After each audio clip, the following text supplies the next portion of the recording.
I heard my dad tell my brother, "Don't worry, we'll make your sister pay." I walked away, transferring all my funds that night. But what they didn't realize was, I used to think I understood betrayal. I really did. I mean, growing up, watching my younger brother James get everything handed to him while I worked 2 jobs just to get through college, that taught me a lot about unfairness.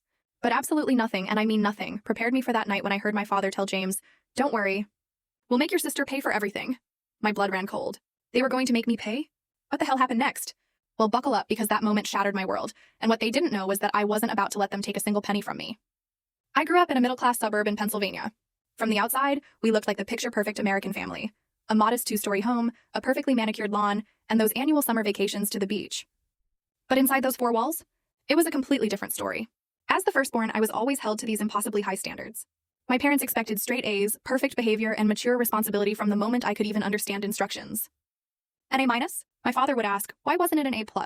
When I won second place in the 4th grade science fair, my mother wondered aloud why I couldn't have worked harder for first. Then came James, my brother 5 years younger than me. And from the day they brought him home from the hospital, it was crystal clear he would be treated differently. My room had plain white furniture, basic stuff. James? He got a custom-painted race car bed and walls plastered with expensive decals. My gifts were practical: clothes, books. James unwrapped the latest video games, toys, every gadget imaginable. "Your brother is still little," my mother would explain with a sigh when I dared question the disparity. "Boys need more encouragement," my father would add, as if being a girl somehow made me naturally immune to disappointment and neglect. It just wasn't fair. By the time I was 10, I was doing dishes, helping with laundry, and keeping my room spotless. James, meanwhile, left a trail of toys and snack wrappers throughout the house without a single consequence. "Just pick up after him," my mother would say, a familiar sigh in her voice. "He's just being a boy." When I turned 12, babysitting duties were tacked onto my list.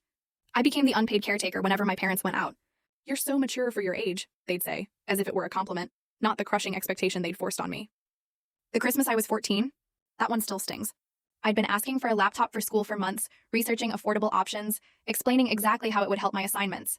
On Christmas morning, I unwrapped a secondhand laptop that barely functioned. 2 hours later, James tore open the packaging of a brand new gaming computer that cost 3 times what I had asked for. "Your brother needs it for his games," my father explained, catching my expression. "And those games help with hand-eye coordination and..." Full story video added in below.